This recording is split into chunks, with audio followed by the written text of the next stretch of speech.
Seguimos adelante en Telebuen Día. Es muy grato, un privilegio recibir esta mañana al economista Javier Daedo, nacido un 28 de diciembre. Seguramente sometido a algunas bromas. Javier, buen día, ¿cómo le va? Buen día, es un gusto. Sí, es una fecha horrible para cumplir años, entre Navidad y fin de año, así que en general no lo he festejado. Pero aquello de la inocencia, además, ¿no? Que sí, total. Me parece que en este caso varios dirán, bueno, no es tan así el Día de los Inocentes. Bueno, asesor en su momento de instituciones bancarias, consultor del Banco Mundial, del BID también en su momento, columnista, está casado y tiene 6 hijos. Para ellos, el futuro, digamos. Sí, el futuro y el esfuerzo en el presente, claro. y la dedicación. Ustedes me han querido invitar muchas veces a esta hora y yo les dije, bueno, esperen a que terminen las clases porque a esta hora estoy llevando a algunos de los chicos al colegio y no puedo. Entonces, sí, son el esfuerzo y el foco total de mi mujer y mío. Claro, construyendo desde el lugar de cada uno el futuro posible para ellos, en circunstancias también que muchas veces escapan a la capacidad de maniobra que tiene cada uno de nosotros. Sí, y uno va aprendiendo, porque a ser padre y uno no lo aprende en la facultad ni en ningún lado, se va haciendo a lo largo de la vida. Y yo siempre le digo a mi hijo mayor, que tiene 24 años, tú sos el que nos hace abrir el camino, como quien se va metiendo en la selva desmalezando para hacer camino. Entonces, bueno, después con los otros el camino parece un poco más allanado. Bueno, ¿reciben educación privada? Sí. Todos, el mayor incluso está estudiando en el exterior, en la Universidad de Southampton. Se gradúa en julio del año que viene.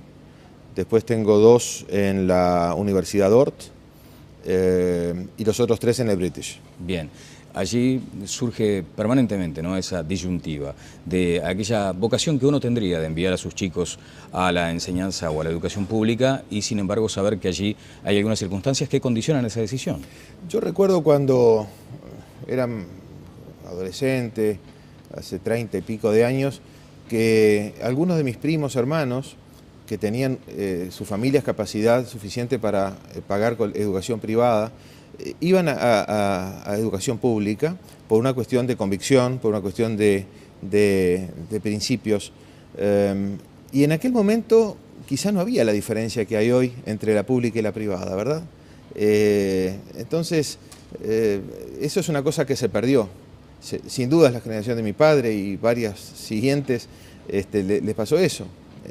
Era tan buena o mejor a veces la educación pública que la privada. Bueno, deberíamos llegar a eso, pero no igualando para abajo y achatando a la privada, como algunos parece que piensan, ¿no? Porque aquí es así, lamentablemente. Es cierto, bueno, pero allí parece ser el talón de Aquiles del Uruguay como nación, como país. Yo creo que hay 2 talones de Aquiles, que uno es el capital humano, que es ese, y otro es el capital físico y la infraestructura. Son las 2 grandes limitantes que tenemos para el crecimiento sostenido y a mediano plazo. Creo que hemos llegado al límite de nuestra capacidad productiva en la situación actual, el desempleo prácticamente inexistente y un cuello de botella en materia de energía, bueno, un ferrocarril prácticamente inexistente, lamentablemente, las rutas muy deterioradas y con problemas en los puertos donde tienen que irse a veces los barcos con menos carga de la que podrían tener y siendo ineficiente, por lo tanto, y más costoso esa carga por el calado de los puertos. Bueno, usted ha dicho en su última columna en Voces, primero, ¿qué le representa la experiencia de escribir en el semanario Voces, por ejemplo? Es muy grato. Yo conocí a Alfredo García en una entrevista que él me hizo cuando yo fui candidato a intendente hace 2 años, y al terminar la entrevista me dijo, bueno, cuando pase todo esto te quiero de columnista en Voces. Y me gustó mucho la idea, porque yo tengo mi columna cada 2 semanas en Economía y Mercado del País, que ahí es más técnica, claro. Si bien trato de hacerlo apto para todo público y que los que no son economistas entiendan, pero Voces es otra cosa, ahí lo enfoco, al escribirlo enfoco con otra cabeza, con otra actitud, y la verdad que lo disfruto mucho. Alfredo es un gran periodista, un hombre liberal. La verdad que es muy interesante trabajar allí. ¿Y le surgen reproches, por ejemplo, del Partido Nacional en circunstancias donde uno podría decir, bueno, pero estás colaborando con una publicación notoriamente de izquierda? No por ese lado.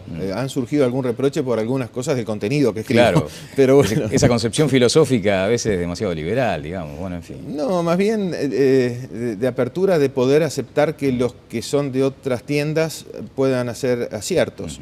Yo veo a veces una simplificación muy triste en la política uruguaya de que todo lo que viene de la vereda de enfrente está mal por principio. Y yo no veo la realidad de ese modo. Yo no tengo la vista nublada por eso. y si hay gente de otras tiendas que hacen cosas buenas, yo lo elogio y lo acompaño. Bueno, pero ¿le duele muchas veces cuando nace del Partido Nacional algún tipo de crítica? Más allá de que usted ahora está en ese proceso que en algún momento usted, cuando se aparta de la política activa, dice, quiero ser útil. ¿No lo era entonces en la política? No sentía que lo era porque no me daban los espacios que yo pensé que podía tener para ayudar. Sí, lo tuve en el primer año de este gobierno y en aquel momento fue un lindo ejemplo de cómo se puede desde la oposición colaborar con mejorar un proyecto de ley. Yo trabajé mucho en el tema de la legislación del secreto bancario y grabar los depósitos de los residentes en el exterior. Había un proyecto del gobierno que no era bueno y el gobierno tuvo la buena onda, digamos, de abrirle la puerta a la oposición. El sector de Alianza Nacional recogió el guante y contribuimos a mejorar ese proyecto y tipos que saben mucho de esto como Leonardo Costa y que no miran las cosas con un cristal partidario, elogió el proyecto cómo terminó saliendo, o sea que allí el Frente no tenía necesidad de convocarnos y sin embargo lo ayudamos a mejorar algo para bien de la sociedad. Es muy lírico suponer que, por ejemplo, esta intelectualidad con alguna otra dirigencia de ser notoriamente político conformen un nuevo partido. No, un nuevo partido yo no creo. Yo no creo para nada. El Uruguay es muy tradicionalista y hoy hay 3 partidos tradicionales a esta altura muy fuertes, muy contundentes y creo que no dejan espacio en el buen sentido de la palabra para que haya, no hay mercado para otro partido, ¿verdad? Mismo está el Partido Independiente que no termina de levantar vuelo nunca y bueno, los 3 grandes partidos de algún modo ocupan todo el espectro. Yo creo que en todo caso la gente que tenga ideas positivas y sin un color notorio, o por lo menos que el color no les haga nublar la visión, bueno, quizá en algún momento tendrán que ser convocados por algún líder de verdad que aparecerá. Líder de verdad que aparecerá. Hoy no existe. No, hoy no existe. En ningún partido. En ningún partido. Ajá. Allí tengo que llevarlo seguramente a nombres conocidos. En el Partido Nacional, Jorge Larrañaga. ¿No reúne las condiciones de liderazgo hoy? Yo creo que ninguno de los que está hoy a la vista en los primeros planos ha demostrado hasta este momento ser un líder moderno que pueda llegar a convocar figuras más allá de las tiendas partidarias. Si esa es la definición que utilizo de líder moderno. Creo que están todos muy encasillados en sus chacritas. Tabaré Vázquez, Pedro Bordaberry y Jorge Larrañaga. No los veo con ese perfil. Bueno, usted allí, además de manifestar ese desencanto con la política, habló de la importancia que la juventud esté politizada, que no partidizada. Sí, fue una discusión con un colega los otros días en Twitter, que se dan discusiones muy interesantes en las cuales uno aprende mucho y crece en ese intercambio, y siempre en el marco de respeto, aún discrepando y trancando fuerte a veces. Yo creo que está bueno estar politizado y no está bueno estar partidizado cuando uno analiza, como economista en este caso, las cosas. Porque un colega decía, bueno, futuras generaciones de economistas no politizados. Digo, no, un momentito, no politizado no. Politizado es estar interesado en las políticas públicas. Pero ir con la camiseta, no, la camiseta para estadio. Yo como economista no uso camiseta. Bueno, que a su camiseta le ha ido muy bien, por otra parte. Y digamos, por ahora va bien. Por ahora, primera ronda, digamos, primera rueda. Bueno, Javier, dígame, cuando usted habla precisamente de la ausencia de líderes, ¿cuánto le puede costar al país? Porque después quiero detenerme en ese artículo de Voces, cuando hace una prospectiva, donde queda como una definición planteada en una mirada positiva, pero fundadamente negativa, algo así, ¿no? Como una cosa contradictoria. Claro, yo había hecho una columna anterior, 2 semanas antes, a raíz de un foro en el que participé con 2 colegas y buenos amigos, Gabriel Odona y Julio de Brun, convocados por ACDE, pensando en el Uruguay 2030. Entonces, en esa conferencia yo fui primero la visión normativa, desde el deber ser, qué es lo que uno aspira, qué es lo que le gustaría, y después dije, bueno, pero yo no puedo cerrar esto sin darle la visión positiva, desde el ser, desde lo que yo creo, no de lo que quiero que va a ocurrir. Y bueno, y esa visión positiva no fue positiva en el sentido habitual de la palabra, fue bastante pesimista y bueno, generó una discusión interesante ahí en Twitter, no había generado hasta ahora tanta revuelo y con una columna de ese tipo. Pero necesitamos liderazgos, claramente, para llegar a esa especie de futuro que puede llegar a ser auspicioso. Un líder, yo lo que veo que pasa tanto acá como en todo el mundo, yo no es que sea crítico especialmente del Uruguay, aunque está bien que lo seamos porque somos uruguayos, pero está pasando en el mundo, los líderes han decaído mucho. Es decir, los grandes dirigentes políticos son personas que se ponen delante de la corriente y dicen que van delante de ella, pero en realidad la están siguiendo. No es que dicen, bueno, vengan para acá, síganme. No, ven para dónde va la cosa, como la pantalla caliente, que hay que seguir con cierta noticia porque capaz que está habiendo mucha teleaudiencia en el momento. Y bueno, y eso para mí no es un líder. Ajá. Un líder es el que dice hay que hacer esto aunque a la gente no le guste y asume las consecuencias y se pone al hombro el proyecto. ¿Intentó ese liderazgo cuando fue candidato por la Intendencia? No, era una campaña muy breve, muy focalizada, había pasado la elección nacional, la gente estaba en otra cosa y era un ámbito municipal que es muy difícil generar eso. Yo cuando hablo de liderazgo en esto hablo de grandes temas nacionales. Ajá. La gran reforma de la educación que nos debemos, el shock de infraestructura que nos debemos, la modernización del Estado que nos debemos y que siempre cada gobierno quiere hacer la gran reforma y es la mejor forma de no hacer ninguna reforma. Hay que hacer una guerra de guerrillas, ir caso por caso. La DGI fue un caso exitoso, el puerto lo fue también y hay otros casos exitosos. Bueno, repliquemos los casos exitosos y cuando pase el tiempo vamos a haber hecho una gran reforma por acumulación. ¿El poder fáctico del sindicalismo va contra este tipo de objetivos superiores? Yo creo que a veces la culpa no es del chancho, sino que le rasca el lomo. El sindicalismo podrá estar más modernizado, más desactualizado, pero tienen su agenda y hacen lo que ellos consideran lo mejor, como cualquier otro corporativismo, como las cámaras empresariales, etcétera. Pero el tema es que el liderazgo verdadero desde la función pública es el que tiene que graduar esa puja entre corporativismos y tratar de defender al que no está representado, que es el consumidor, y que muchas veces es el que paga las cuentas. Exactamente. Bueno, economista, si me permite, a propósito de este tema, aterricemos en la coyuntura y escuchemos a lo que decía ayer Fernando Pereira, coordinador del PIT-CNT, respecto a esta circunstancia de la inflación, adelantando que la central está elaborando un documento donde se ratifica esa mínima incidencia del salario en la inflación. Nosotros venimos estudiando un documento que se está discutiendo entre el Secretariado Ejecutivo y los economistas de Cuesta Duarte a los efectos de analizar el fenómeno de la inflación, cómo se generó, cuáles son las políticas que el movimiento sindical puede proponer. En ese sentido hemos encontrado que el salario claramente es mínimo lo que incide en el 9% de inflación, que donde están los peores problemas desde nuestro punto de vista, aunque suene duro, es en la especulación que algunos empresarios tienen en cuanto a sus productos, en que la demanda inmediatamente es llevada a precios, en que no se sabe cómo se conforma un precio, no se sabe por qué una verdura sale de una chacra a tal precio y llega multiplicada por varias veces a tu casa. No conocemos por qué el pollo sube cuando la carne sube, si no tiene nada que ver la crianza de uno con otros, pero esto no falla. Es solamente preguntarle a la Unión de Vendedores de Carne o a las otras organizaciones de carniceros para saber que es un fenómeno claramente especulativo. Y también hay un tema de ganancia empresarial, que muchas veces es elevadísima, pero que no tiene nada que ver con los costos laborales. Los costos laborales en Uruguay no son significativos en el tema de la inflación. Lo que no quiere decir, claro, ni mucho menos, Daniel, que el movimiento sindical no tenga que ser el principal abanderado en la defensa que la inflación no se dispare. ¿Qué valoración hace? Bueno, él justamente menciona dos productos, las verduras y los pollos, que son mercados regulados y con la importación no del todo liberada. O sea que allí él puede encontrar la respuesta de por qué pasa lo que pasa.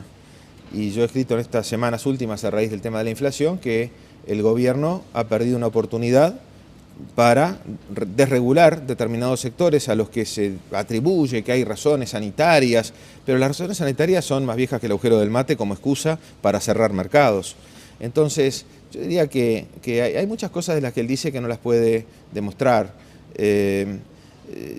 Yo creo que la inflación es un problema que estamos teniendo y es un dilema que tenemos en la economía uruguaya ya desde hace bastante tiempo entre inflación y tipo de cambio real o competitividad. Y hoy tenemos a la inflación más alta que nunca y al dólar más bajo que nunca. O sea, ambos componentes del dilema están en posiciones extremas. Y hay otro dilema que surge en el área concreta de la que él actúa, que es en el área del mercado laboral, que es un nuevo dilema que empezamos a ver este año y que creo que llegó para quedarse, por lo menos por el año que viene y más, que es el dilema entre empleo y salario. Este año que termina es el primer año en muchos en el cual salarios y empleo no tienen la misma variación, del mismo signo de variación. en todos los últimos años después de la crisis, subió el producto, subió la masa salarial. Y dentro de la masa salarial subió el precio del trabajo, es decir, el salario real y la ocupación, la cantidad de trabajo. Este es el primer año en que sube el producto, pero menos, sube la masa salarial, pero menos, sube fuerte el salario real como si nada hubiera cambiado y baja el empleo. ¿Y ese escenario qué nos depara entonces? Y ese escenario nos depara de que si las tres partes involucradas en las negociaciones salariales no son astutas y hábiles y no moderan la evolución del salario real en un contexto que cambió, va a ser el empleo el que va a pagar la cuenta. Va a haber mucha gente que va a seguir teniendo un muy buen sueldo, pero muchos que no van a tener sueldo. Porque no van a tener trabajo. Exactamente. Una advertencia que creo que realizó el propio ministro de Trabajo, ¿no? Llamando a esta ponderación. Que felizmente cambió su tono y su enfoque en las últimas semanas, porque hasta hace un mes y medio estaba diciendo alguna tontería como que bueno, un gobierno de izquierda nunca va a ajustar la inflación con los salarios, en fin. Después rápidamente hubo un cambio significativo que es bienvenido. Ahora, queda la sensación en la gente de que lo primero que se toca a la hora de hablar de inflación es el salario. No es lo primero, no. No es lo primero, hasta ahora no se ha tocado. Claro, pero digo, el primer resorte de análisis suele ser el salario para contener la inflación. No, el salario real viene subiendo al 4 o 5% anual hace 7 años y recién ahora surge el problema. En cambio, la inflación estuvo alta durante gran parte de este tiempo. Casi nunca estuvo dentro del rango meta. Estuvo últimamente siempre por arriba. Y sin embargo, la mayoría de los colegas hemos escrito reiteradamente de que es el exceso fiscal el primer resorte que hay que tocar. Allí es donde desde el oficialismo se señala que tocar el exceso fiscal, como se denomina, o el espacio fiscal o el gasto público, compromete algunos logros sociales importantes. Yo no creo que sea así, porque ningún economista ha escrito que haya que recortar el gasto público. Lo que muchos hemos escrito y hemos sostenido es que debió moderarse la tasa de crecimiento del gasto. Es decir, así como el gobierno le dice a Richard Reid, mirá, tenés que tomar la inflación futura del 5% para subir los salarios. Richard Reid, que dio muchos argumentos de todo calibre, hay uno que no dio y que era el más contundente. Bueno, tu gobierno, entonces cuando subas el gasto público también usa el 5% de inflación como referencia. Ese argumento no lo dio y era el más fuerte, y el gobierno no podía responderle nada al respecto, porque el gobierno está subiendo el gasto 19%. Entonces, el gobierno, ¿cómo puede decirle a la bebida que no suba 12 o 10 cuando está subiendo 19 el gasto público? ¿No es parte del crecimiento como país el hecho de que el gasto público se mantenga, Javier? Determinados gastos indudablemente que sí, pero mantenerse es justamente lo que yo digo. Yo lo que digo es que se mantenga, no que crezca exacerbadamente. Ajá.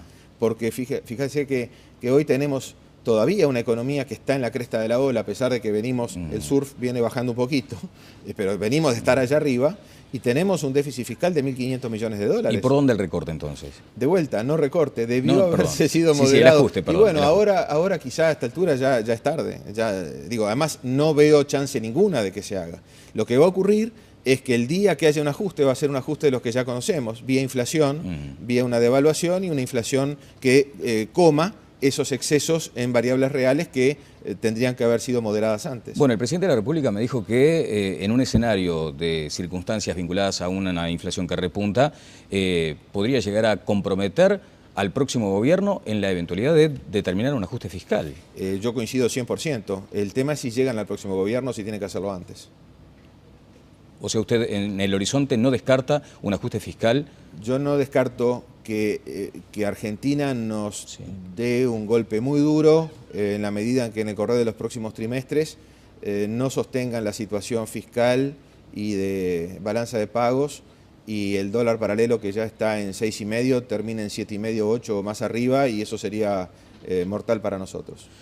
Bueno, la canillita un poco se abrió desde Argentina de cara a la temporada, ¿no? Ya hay como cierta permeabilidad para el cambio de pesos por dólares. Sí, eso es un atenuante evidentemente en el corto plazo, pero yo lo que estoy diciendo es que Argentina, más allá de eso, tiene un modelo que no tiene marcha atrás. Estructuralmente está comprometido. Tiene un modelo que solamente acelera para adelante y es más de lo mismo y carga con más dinamita la bomba. Entonces, en algún momento vamos a tener noticias feas de ese lado. Bueno, vamos a seguir con atención ese comentario. La barrera psicológica del dígito, digamos, ¿en qué incide? Para la gente común y corriente, para nosotros que a veces no entendemos esa cuestión de la macroeconomía. En esto el presidente estuvo muy acertado los otros días cuando dijo, el problema es que tenemos la inflación muy cerca del 10 y al mínimo problema nos bandeamos. Sí. Y es así. En Uruguay, Mario Vergara dijo muy correctamente también, hace 2 meses, los uruguayos tenemos la inflación en una zona de confort. Y esa zona de confort, quizá no la dijo cuál era, pero uno interpreta que está de 7-8%. 7 a 9%, 7, 8 y medio, digamos. Ahí salta alguna térmica y entonces hay que hacer algo. Pero no es 4 a 6, ni menos como otros países de nuestro continente. Entonces, lo bueno de tener una inflación más baja es que ante un mínimo shock externo, por ejemplo, dado que el mercado de frutas y verduras es cerrado, hay una lluvia, no se puede cosechar la verdura y suben los precios, bueno, si estamos en 2, bueno, podrá pasar a 3.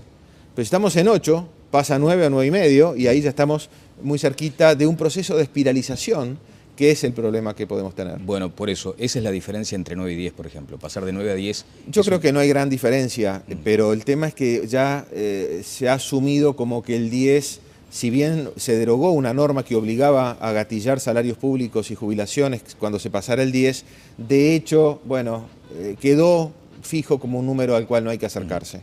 Bueno, vamos al otro dato, ¿no? El del tipo de cambio. Retrocede, está en un nivel histórico en los últimos 9 meses y eso también genera muchas inquietudes. Yo creo que se dan dos cosas. No solamente nuestro tipo de cambio está en un nivel excesivamente bajo per se, sino que al mismo tiempo en Brasil, que era nuestra principal referencia, con quien estábamos casados en los últimos años, y era el único mercado con el cual teníamos todavía ventajas de tipo de cambio real, pasó de 1,70 a 2,10. Con lo cual, la paridad peso real, que nunca bajaba de 10, ahora está en 9. Y entonces, sería bueno entrevistar comerciantes de la frontera cómo la estén pasando. Yo imagino que bajar de 11,50 como estábamos hace 15 meses en la paridad peso real a 9,10 como estamos ahora, debe haber terminado con todos los márgenes en la frontera. Claro, cuando los empresarios dicen estamos caros, uno no percibe desde el lugar del ciudadano común y corriente que cuando un empresario dice estamos caros, nos está comprometiendo a todos, o sea, todos estamos comprometidos en ese tema. Y los uruguayos que hemos viajado en los últimos tiempos a cualquier lado, volvemos diciendo qué caro que estamos. O alguno conocido que viajó y vino un año después, che, ¿cómo está de caro esto?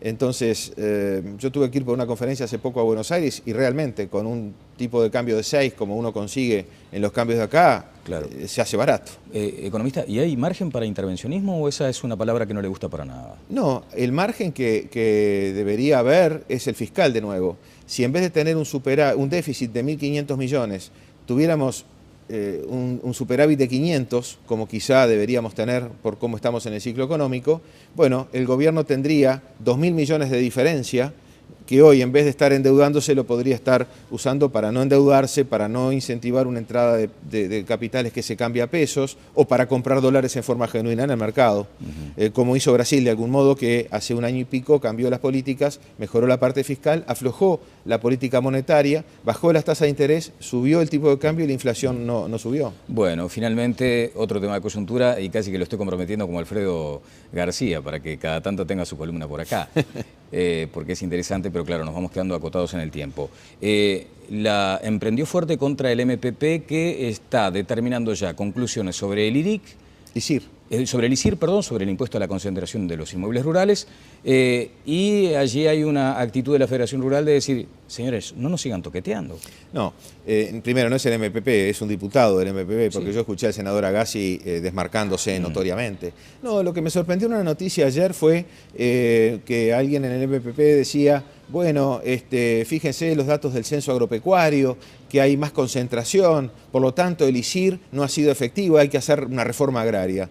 Pero si la persona esa no vio la fecha del informe, el censo agropecuario es previo a la aprobación del ISIR. Entonces no le pidamos con retroactividad que haya desconcentrado antes de desistir. Bueno, dicho sea de paso, yo creo que le sirva a concentrar más, pero eso es otro tema. Bueno, sí, lo ha dicho el propio Sanguinetti, ¿no? De la Federación genera Rural. incentivos para eso. Genera incentivos para que se concentre más la tierra. Bueno, le quiero agradecer mucho estos minutos. Usted tiene esa sensación de que hay como una especie de cosa tribunera, ¿no? Entre gobierno y oposición, cada uno grita, pero sin escucharse mucho. Sí, lamentablemente sí, y más va a pasar cuanto más nos acerquemos a las elecciones, por lo cual yo temo que este tercer año que está terminando el gobierno era el último en el cual uno podía tener cierta expectativa de que se hiciera algo bueno, y va a haber sido un año muy malo, un año perdido. Más que quedará en la anécdota. Creo que los que ganan con este año son los letristas de carnaval, porque tema le va a sobrar. Sobre todo si fuera usted, en su caso, pondría que en el ranking primero que Pluna. Uy, el otro día estuve mandándole a algún colega amigo las frases del año, y hay unas cuantas, ¿no? Sí, Pluna puede ser uno, pero hay otros. ¿En lo de Pluna qué hubo? ¿Desprolijidades? ¿Qué hubo desde su punto de vista? ¿Impericia? Yo no tengo información más que la que tiene cualquier ciudadano común. Lo que puedo decir como economista es que me pareció que el diseño de la salida del problema a partir de julio no fue una salida transparente y clara, fue muy rebuscada, y tengo una interpretación. Creo que se hizo así para no dejar en evidencia las grandes pérdidas asociadas a la decisión del año 2007. Pero en última instancia no fue más que correr la arruga en la alfombra, y cuando uno corre en la arruga en la alfombra se termina tropezando. Exacto. Muchas gracias, muy amable, ¿eh? El economista Javier Daedo estuvo con nosotros, vamos a una pausa, seguimos adelante aquí en Telebuen Día.